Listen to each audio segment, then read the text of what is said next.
Bienvenidos a Economía. La Asamblea Nacional de Ecuador ratificó este miércoles su acuerdo comercial con China, luego de una tensa sesión en la que intervinieron parlamentarios tanto a favor como en contra. En los días previos, los gremios empresariales enfatizaron las oportunidades que se abrirían al país con el tratado, pero grupos indígenas y ambientalistas expresaron también su temor de que las flotas pesqueras chinas contaminen a las aguas ecuatorianas. El acuerdo firmado en mayo pasado convirtió a Ecuador en el cuarto país en Latinoamérica en poner en marcha un tratado de libre comercio con el gigante asiático, además de Chile, Perú y Costa Rica. Seguimos en Ecuador. El municipio de Quito presentó hoy su Agenda Turística 2024 con las principales fechas y actos para atraer turistas nacionales e internacionales a la capital de Ecuador. El turismo es la cuarta fuente de ingresos no petroleros del país andino y en 2022 generó más de 60 millones de dólares. Pero el sector está sufriendo las consecuencias de la violencia e inseguridad que se vive en este país, que sigue en estado de excepción por el conflicto armado interno. En algunas zonas, las cancelaciones llegaron a un 80%. Un idilio, casi sin turistas que puedan disfrutarlo. La Hacienda Zuleta, en Angochagua, vio cómo los clientes cancelaban uno tras otro tras declararse el estado de excepción en Ecuador. El dueño de la hacienda, Fernando Polanco, ya ha contabilizado las pérdidas. Desde que estamos ya en este periodo de emergencia, comenzamos con 8.000, ahora andamos por 43.600, eso es hasta a esta mañana, porque los viernes y lunes hacemos reportería me hacen la reportería a mí, así que es primera vez que nosotros vemos una reacción tan rápida. Son dólares que faltan. Polanco espera que las cosas mejoren pronto para poder mantener sus instalaciones, donde trabajan 52 personas. La violencia que llevó a la declaración del conflicto armado interno el pasado 9 de enero es un desafío para el sector turístico ecuatoriano. Comerciantes en Otavalo, famoso por sus textiles, esperan que los turistas vuelvan en poco tiempo para poder sostenerse. Hasta los guías en los destinos más visitados, como el Parque Nacional de Cotopaxi, notan un vacío. Estiman que las visitas de turistas extranjeros que vienen a ver el famoso volcán han disminuido un 70%. No íbamos a venir. Hace una semana habíamos decidido cancelar. Nos imaginábamos una situación como de guerra. Pero el guía que contratamos nos dijo que éramos los únicos dos que no habíamos cancelado en las últimas 2 o 3 semanas. Una pena.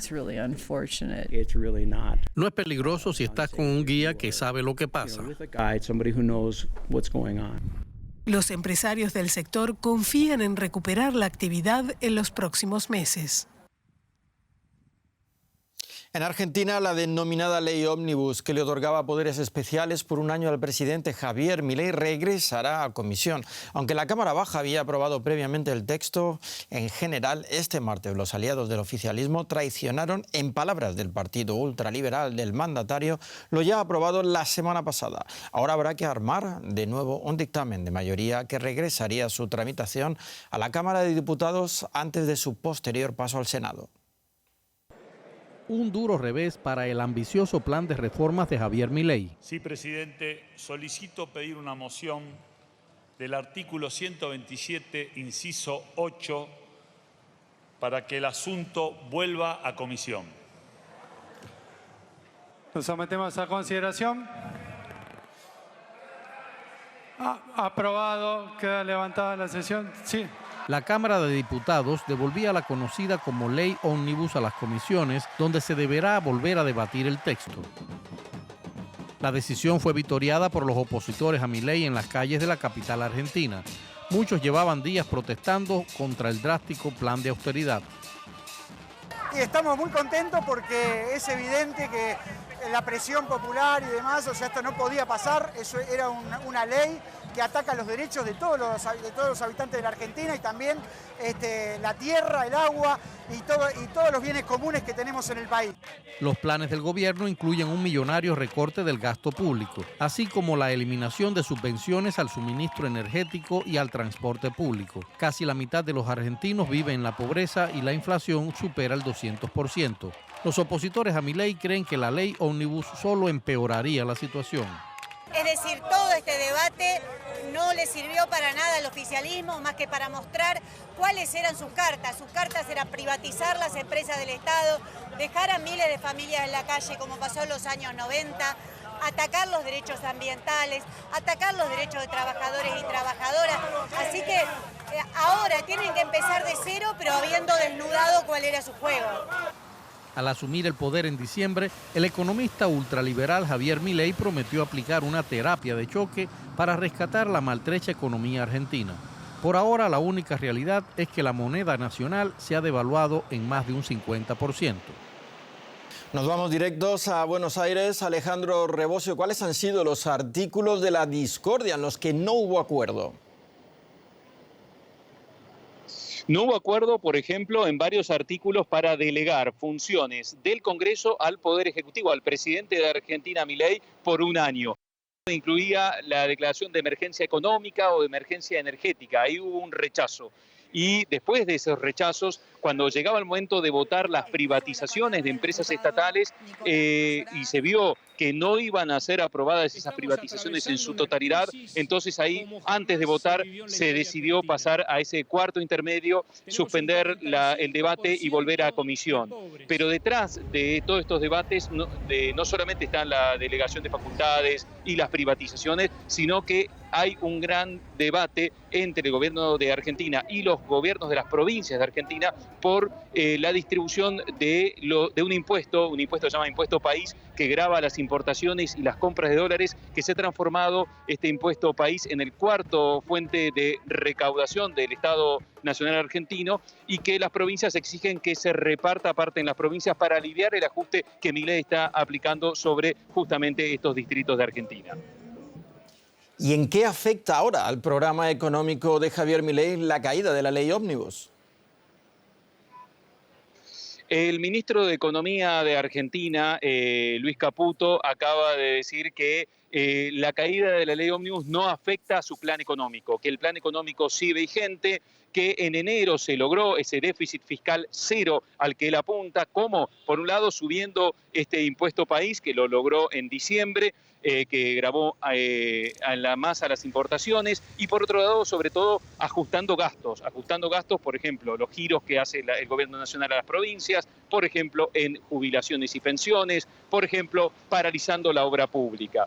Sin embargo, en los mercados hubo una reacción negativa hoy ante esta caída de la ley ómnibus, porque se pone en duda el plan económico, según algunos inversores, de lo que quiere hacer Milei. Por un lado, se pone en duda todas las desregulaciones y liberalizaciones económicas en diversos sectores que buscaba hacer Milei, un economista libertario devenido presidente de Argentina, y por otro lado se pone en duda el ajuste fiscal, porque en origen esa ley ómnibus incluía aumentos de impuestos, por ejemplo, a la exportación, y también la redefinición de los aumentos de las jubilaciones. Gracias, Alejandro Rebosio, desde Buenos Aires.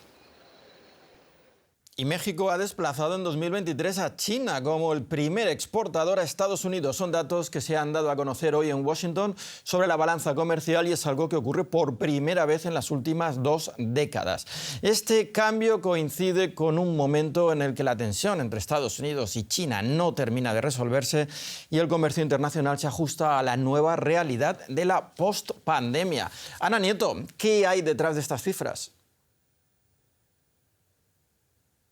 Pues detrás de estas cifras hay varios ajustes debido a la pandemia y a las tarifas a la importación de ciertos bienes impuestos por Donald Trump, mantenidos por Joe Biden.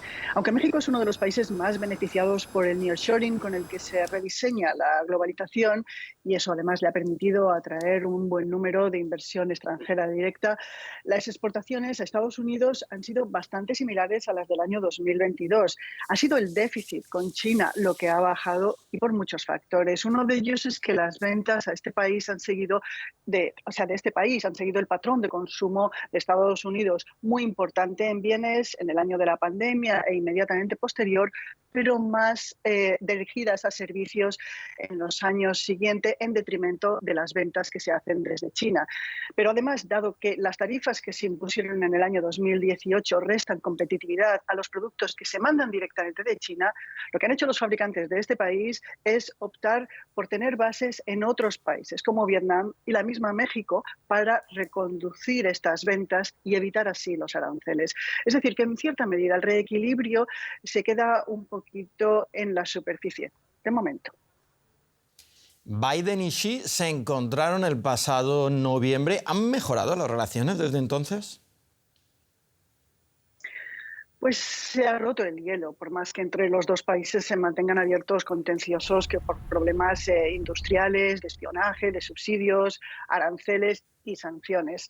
La secretaria del Tesoro, Janet Yellen, que viajó a China el año pasado, quiere repetir el viaje este año y ya se está preparando para mejorar el clima de las relaciones entre los dos países y aumentar la cooperación. Además, Yellen quiere hablar de la reestructuración de la deuda que tiene países de bajos ingresos con China.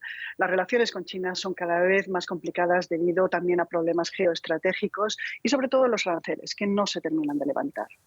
Gracias, Ana, desde Nueva York. Gracias. Y la Unión Europea asegura que no se reúnen las condiciones necesarias para cerrar un acuerdo comercial con el Mercosur. Así lo afirmó este miércoles el vicepresidente ejecutivo de la Comisión Europea, Maroš Šefčovič.